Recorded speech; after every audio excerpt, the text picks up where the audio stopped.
Здравейте, уважаеми зрители! Това е първият неделник за 2017 година. Започвам го на открито, не в студиото, защото темата, която искам днес да ви поставя като основна тема в неделника, е темата за бездомниците. Сега е тежка зима, студено е, правителството ни съветва да не пътуваме, но можем ли да спрем да живеем, да се храним, да дишаме? А какво правят тези, които нямат къде да се приютат? Тези, които нямат къща, нямат дом, които не знаят къде ще преспят тази вечер. Има такива хора и за тях е темата, по която днес ще ви разкажем малко, поне малко. Точно зад мен е приюта за бездомни в София. Той се намира в община Илинден и се казва Кризисен център. Невероятно име, може да си помисли човек, че е център на НАТО. Всъщност това е едно общежитие, което общината е приспособило за приютяване на бездомници, на хора, които нямат къде да преспат. Те трябва да дойдат тук, да покажат лична карта, иначе не ги приемат, и да ги приемат за една нощувка. След което през деня, като се съмне, ги отпращат. Този приют работи само 4 месеца в годината, когато е студено, когато е зима. През другите месеци бездомниците нека да се оправят. Що ви разказвам всичко това? Случи се така, че в новогодишната нощ се натъкнах на един случай на такъв човек, една жена, която нямаше къде да преспи. Направихме нужното да дойде тук, оказа се, че тя няма лична карта. Заведохме в болница, защото се нуждаеше от болнична помощ, и там беше трудно, защото нямаше лична карта. Помислях си в същото време колко стотици и колко хиляди нелегални пришълци влизат в България без лична карта и ги настаняват в общежития, много по-добре обзаведени от това, много по-скъпо оборудвано от това, и харчат много повече пари за тях. Точно колко ще видите след малко в репортажа, който сме записали, лично от представителите на тези институции. Ще говорим с шефката на този приют, на този кризисен център, която и благодаря, че се отзова тогава в новогодишната нощ, защото тя прояви разбиране и жената беше прията, макар и за малко, без лична карта, представете си. Също така ще говорим и за тези общежития за нелегални пришълци в София, които са 2 на брой, в които има много повече хора и те работят цяла година. Не само 4 месеца, цяла година. За тях държавата отделя много повече пари. Тук, за този приют за бездомници, който, пак повтарям, приема хора само 4 месеца в годината, и то само за през нощта, държавата през общината е откъснала от сърцето си цели 150 хиляди лева. Представете ли си? 150 хиляди лева цяла година. 150 хиляди лева. Между впрочем, като казвам тая сума и се сещам, че точно за толкова беше продадена БГА Балкан през 1997 година от правителството на Костов. Но това е, понеже съм възрастен, помня много неща.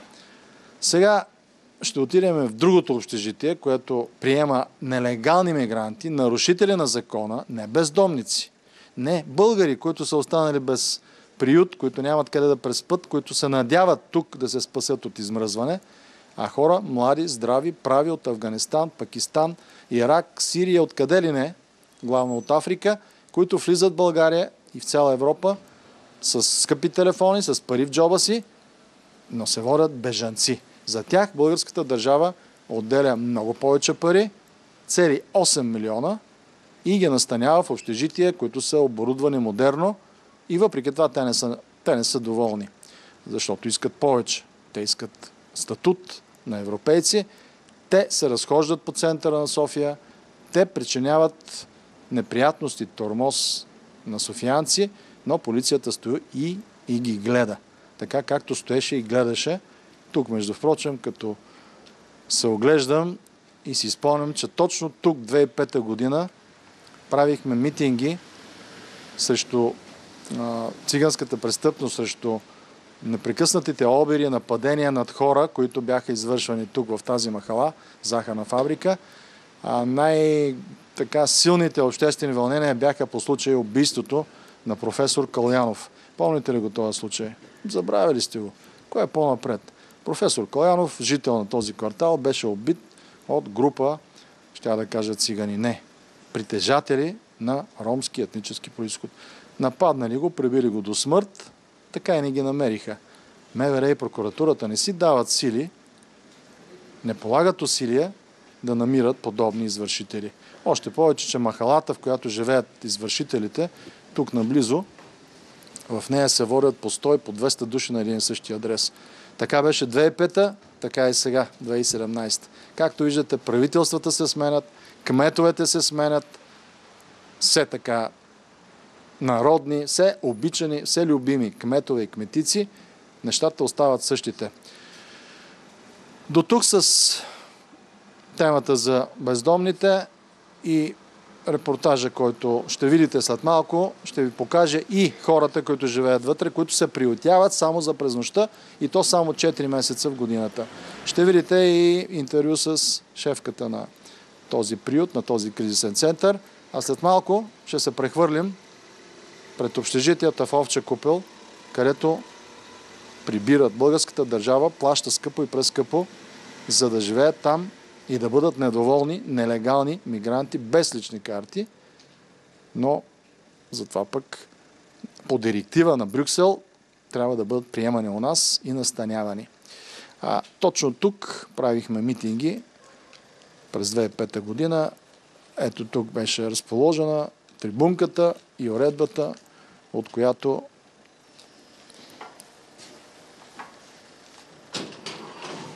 хората слушаха нашите огнени слова тогава. Както виждате, няма никаква промяна. Ние продължаваме обаче да се борим.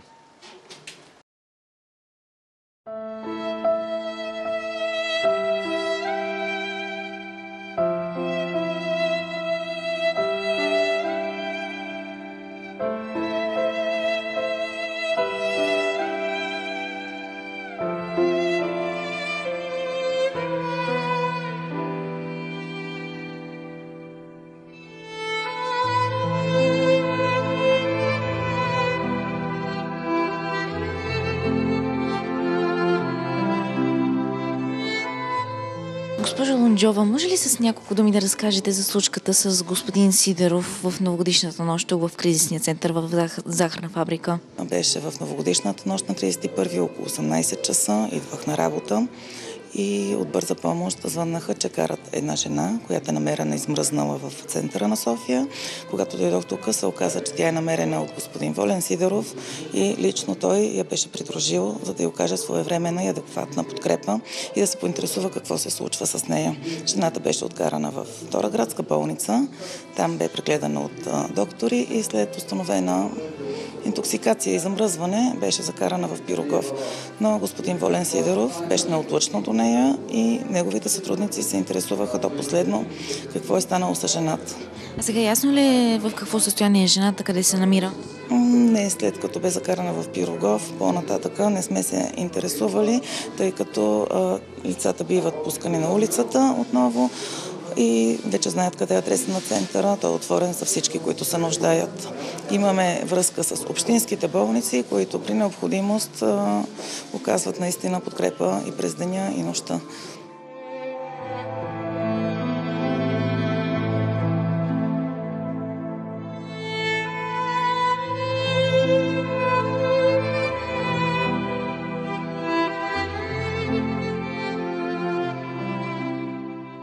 Колко хора прекараха тук празниците? Колко е капацитета на кризисния център? Кризисният център с филиала към него, те са общо два кризисни центъра, е 170 места, като ние имаме готовност от столичната община да осигурим поне още 50-60 места. Това са походни легла, които има къде да бъдат разположени в центъра при необходимост. А центъра беше ли запълнен сега по новогодишните празници? Колко хора дойдоха? Горе-долу около 140-150 души е средната заетост за едно денонощие. А какъв е общия план на центъра и какво предлага на бездомните? вечер предлагаме топла храна, възможност хората да се изкъпят, при необходимост да получат чисти дрехи и чисти завивки. А какво е работното време и до кога ще бъдат отворени вратите му за настаняване на бездомни? Защото разбрахме, че всъщност той ще работи до март месец.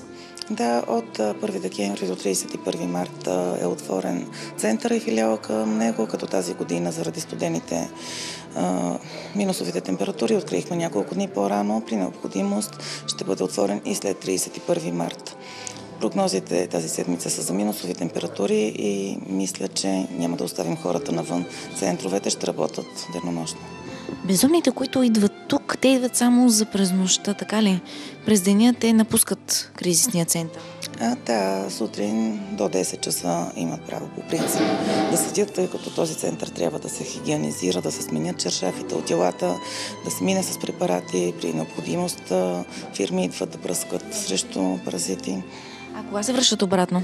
В 18 часа официално отваряме врати, но през последните седмици около 16 часа пускаме вече хората. Добре, все пак един въпрос. Бездомни хора има освен през зимата, има и през лятото. Тогава знае ли се какво се случва с бездомните през лятото? Да, на територията на Столична община, освен тези два центъра. Да, точно това ще да ви питам, дали това е единственият кризисен център в този район. Това е кризисен център за настаняване на бездомни лица, но на територията на столицата има още 3 центъра за временно настаняване на такива лица без дом, където в рамките на календарната година могат до 3 месеца да намерят подслон и да им бъде оказана индивидуална помощ. Имате ли някакъв регистр, с който биват записвани идващите тук бездомни? Примерно някой бездомен, който дойде в кризисния център и след напускането му може ли да се разбере, да се проследи къде е отишъл, какво се случва с него?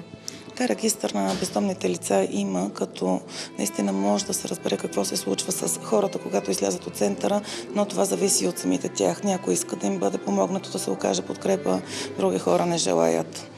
Колко струва дневната издръжка на един бездомен постъпил при вас? Като цяло бюджета на тези два центъра са 150 хиляди лева за тия 3 месеца, които се осигуряват от бюджета на Столичната община.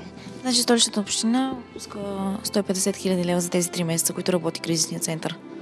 Да, като разбира се има и дарители, които даряват дрехи, храна, при необходимост плодове. Имате ли някакви частни дарители, които финансират центъра? Не, частни дарители, които финансират директно с финансови средства няма, но винаги има хора, които от сърце даряват или храна, както казах, или дрехи на нуждаещите се. Всяка вечер има задължително топла вечеря, която се предоставя от Общинско предприятие социален патронаж. Всеки ден хората могат да получат топла супа или готвено ядене с няколко филии хляб. Покрай Нова година и новогодишните празници осигурихме и плодове и официални вечери. А сутрин имате и закуска, предполагам? Почти всяка сутрин има закуска, когато има някакви продукти, които са дарени.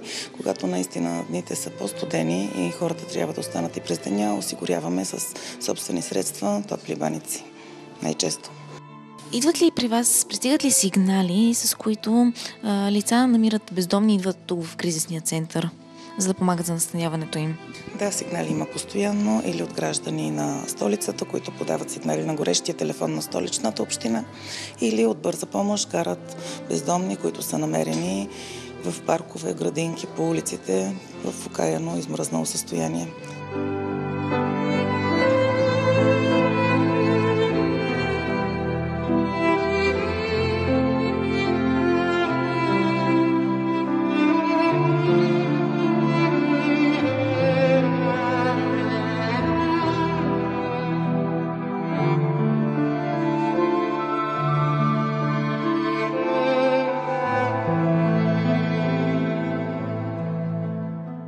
А вие кога дойдохте тук? Значи от 2015 съм тук и 2016 бях и съм трета година.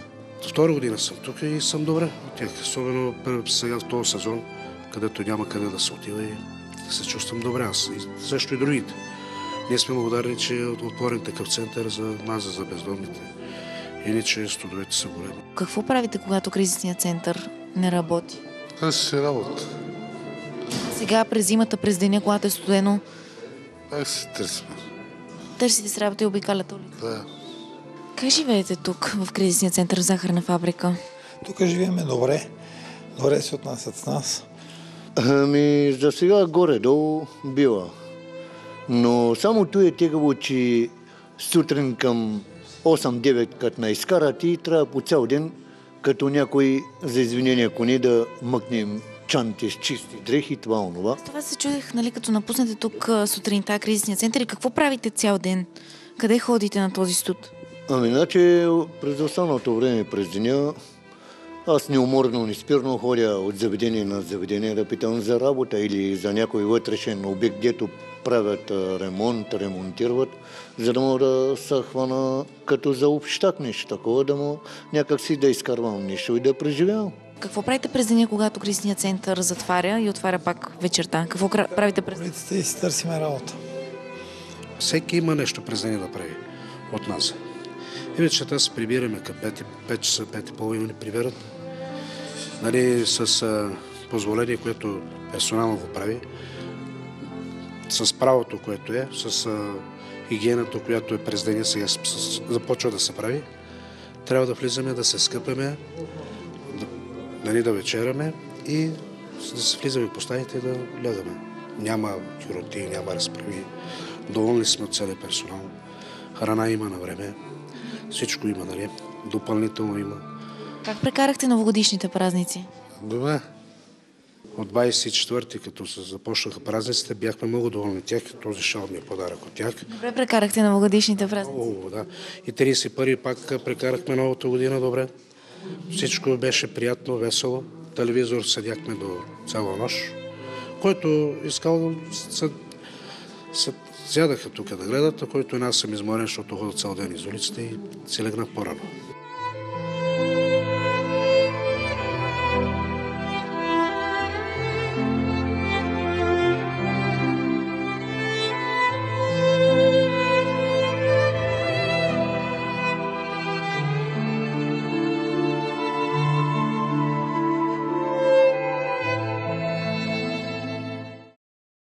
Преди малко бяхме пред приюта за бездомни София, който работи само 4 месеца в годината и то само за през нощта.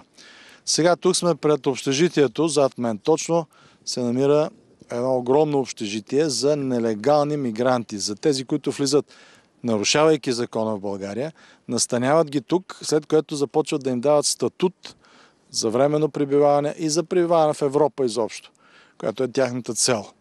За тези хора тук, които са нарушители на закона и би трябвало да бъдат разследвани, съдени и връщани обратно, тъй като така повелява наказателния кодекс, държавата отделя минимум 8 милиона на година.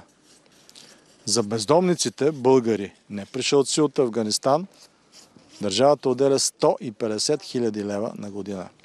Вие може да направите разликата и да прецените защо българската държава е така гостоприемна и така дащна за нарушителя на закона, които освен това причиняват много често неприятности, от които тук населението се оплаква непрекъснато.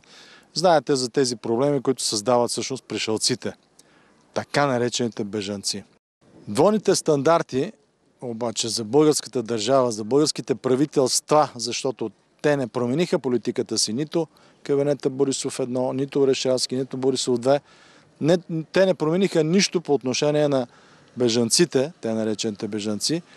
Те не закриха тези общежития, както настоявахме, защото нищо не налага в центъра на София, в най-населените места, да има такива два броя общежития, в които да живеят хора, които създават проблеми, които са евентуални терористи и които утре могат да отидат да взривят бомба в Париж, Берлин, Кьолн или където им наредат.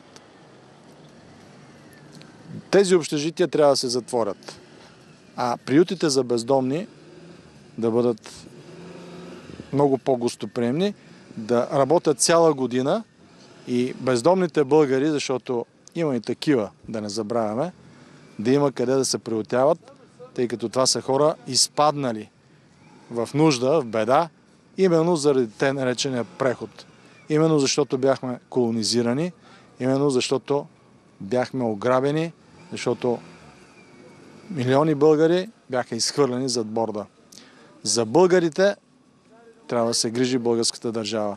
Не за пришълци, не за чужденци, които идват тук с лоши намерения, които не крият лошите си намерения и на всичко отгоре са нарушители на закона.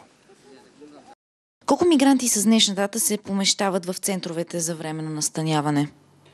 Специалните домове за временно настаняване на чужденци се администрират от дирекция миграция на Министерството на вътрешните работи, където действително се настаняват чужденци, които незаконно пребивават в страната или са пресекли нейната граница не по законно установения ред. В центровете на Държавна агенция за бежанците, които са регистрационно-приемателни центрове и транзитен център, се настаняват тези от тях, които са подали молби за международна закрила. Към настоящият момент капацитета на заетост е 78% или в центровете на Държавната агенция за бежанците са настанени 4275 лица. 4275 лица до днешна дата, така ли? Да. Колко са центровете у нас? Центровете са регистрационно-приемателен център в София, който има 3 места за настаняване в кварталите Овча купел, Враждебна и Военна рампа, транзитен център село Пастрогор, регистрационно-приемателен център село Баня и регистрационно-приемателен център в град Харманли. Може ли да уточните какъв е произходът на бежанците, които идват у нас? Да, през 2016 всъщност година се промени профилът на лицата, които кандидатстват за закрила, докато през 2015 това бяха предимно сирийски граждани, които идваха с техните семейства и деца от действително една милитаризирана зона, каквато представляваше Сирия. В последно време наблюдаваме увеличаване на гражданите от Афганистан. От Афганистан? А до каква степен може да се проследи пътят на бежанец, напуснал център за временно настаняване? Имате ли някаква система, някакъв регистър? Функциите на Държавната агенция за бежанците са свързани с приема, настаняването, регистрацията и провеждането на административната процедура по Закона за убежището и бежанците, с други думи по предоставянето на международна закрила. С приключването на производството с влязло в сила решение на чужденците, които търсят такава, се прекратява и правоотношенията им с Държавна агенция за бежанците. В тази връзка агенцията няма задача да проследява техният път след напускането и след приключването на процедурата. Това по-скоро е в компетенциите отново на съответните дирекции на Министерството на вътрешните работи. Може би е хубаво и да покажем тези статистики. Това е за броя на настанени до днешна дата бежанци в центровете. В Враждебна 295 лица са настанени към днешна дата. А колко тях са афганистанци? За Враждебна специално нямам... Всъщност имам във Враждебна 5 лица са настанени. Може би следва да уточня, че спазвайки общо приетите европейски стандарти за прием, лицата се настаняват съобразно техният пол, раса, религия, националност, други признаци като семейно положение, дали са семейни или не. Поради тази причина в различните центрове има различни по народност настанени чужденци. То виждам, че има и граждани на Ирак, Да. които са всъщност само в Враждебна. Точно така. Това е и принципа, който споменах преди малко, определените критерии, които спазваме. Общо в тази цифра 5490... Общо настанени, общият капацитет, с който разполага за настаняване Държавна агенция за бежанците във всичките териториални поделения, които споменах. И 78% са запълнени. 78% към днешна дата. Имате ли някаква информация как са прекарали бежанците новогодишните празници тук, в центровете? Нямам точна информация. Зная, че новогодишните празници са минали без инциденти. По-голямата част от търсещите закрила са мюсюлмани. Поради тази причина едва ли може да говорим за посрещане на коледни празници. Редица неправителствени организации изявиха желание и организираха раздаването на лакомства за мълчуганите. Има ли изискване за санитарен минимум за условията на живот в центровете? Условията, при които Държавна агенция за бежанците настанява чужденци и приема ги в териториалните поделения, е изцяло съобразена с общоприетите минимални стандарти, в това число и с хуманитарната харта и минимални стандарти на ООН за осигуряване на бежанците. В тази връзка, да, има такъв минимум, който ние спазваме. Както казах, чужденците се настаняват според определени критерии. Възникват ли конфликти в центровете за временно настаняване и какви са основните причини за тях? Както си спомняме, беше станал бунта в Харманли.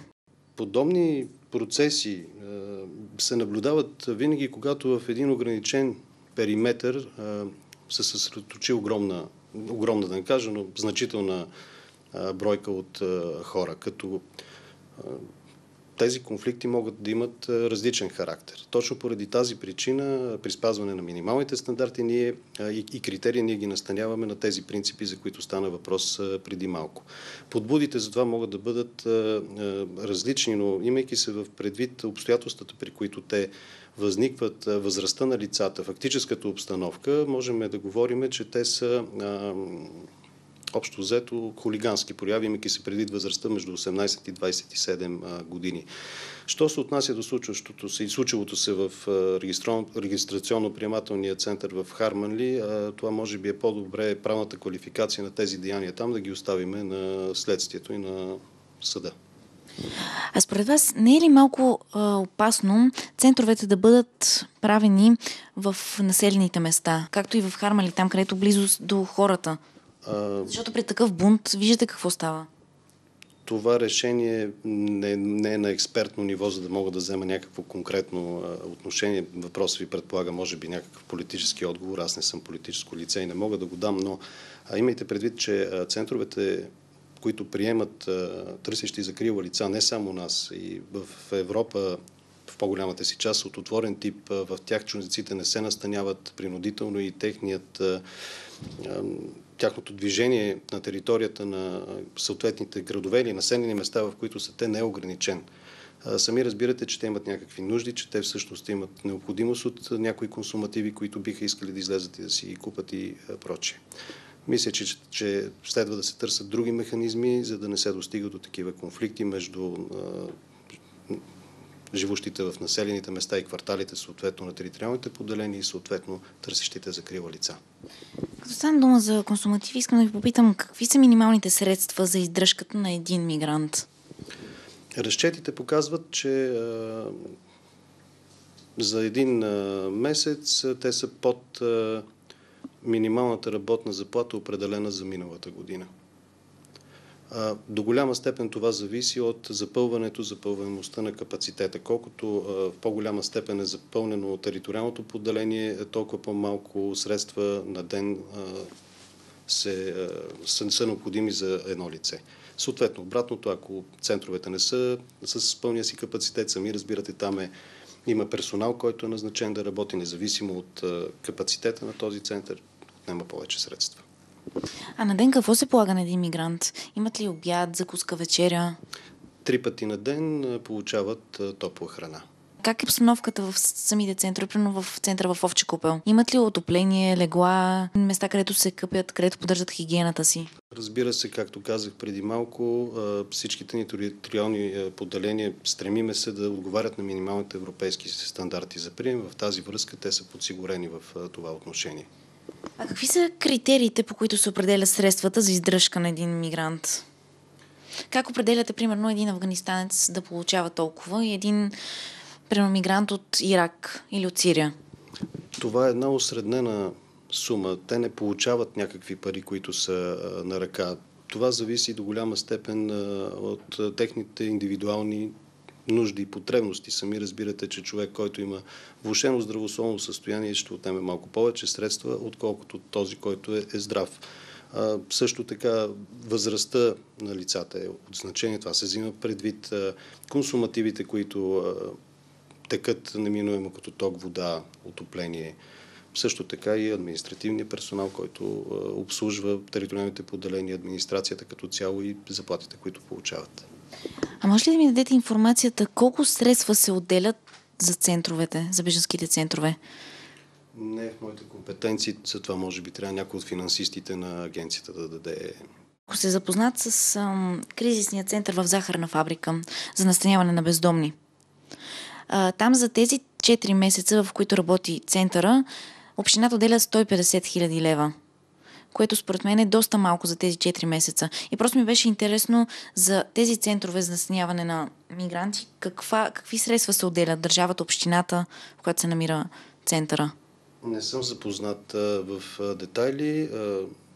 Това, което имам като информация, че част от тези средства са осигурени от Европейския съюз по успешните мерки фонд убежище, миграция и интеграция. За храната почти сигурно тя е осигурена като сума от Европейския съюз. След репортажа, който видяхте с представители както на Държавната агенция за бежанците, така и с представител на кризисния център за настаняване на бездомни в захарна фабрика, става ясно, че държавата отделя само 150 хиляди за този център за настаняване на бездомни. Не просто бездомни, а български граждани, българи, бездомни българи. А за центровете за мигранти и за нелегалните пришелци се отделят 8 милиона лева годишно.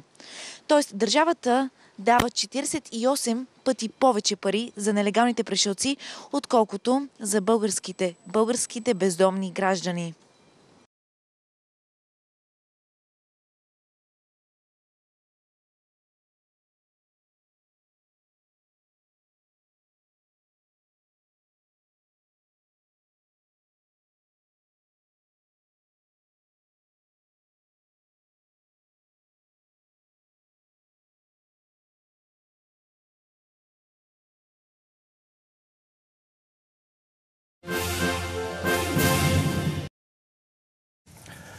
Да, уважаеми зрители, аз изчислих съотношението между парите, които държавата отделя за бездомни българи, жертви на прехода, защото това са жертви на прехода към капитализъм, и тези пари, които държавата отделя за нелегални пришълци, които ги наричат бежанци.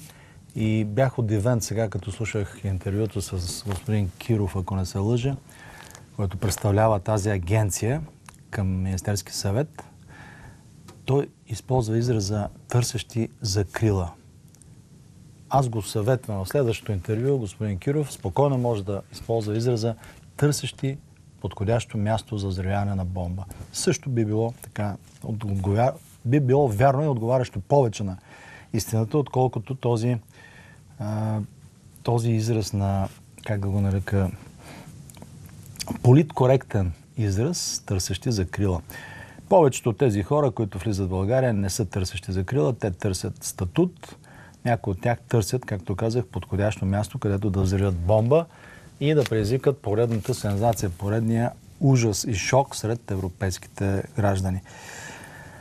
Но така или иначе, темата, която ви предложих в първата част на предаването, има за цел да ни обърне вниманието към хората, които са без дом. Има такива хора и, както казах, те са жертва на прехода, защото по време на така наречения преход, който много коментатори величаят като нещо положително, стотици хиляди, да не кажа милиони българи останаха без работа, без доходи, а някои от тях буквално и без покрив над главата си.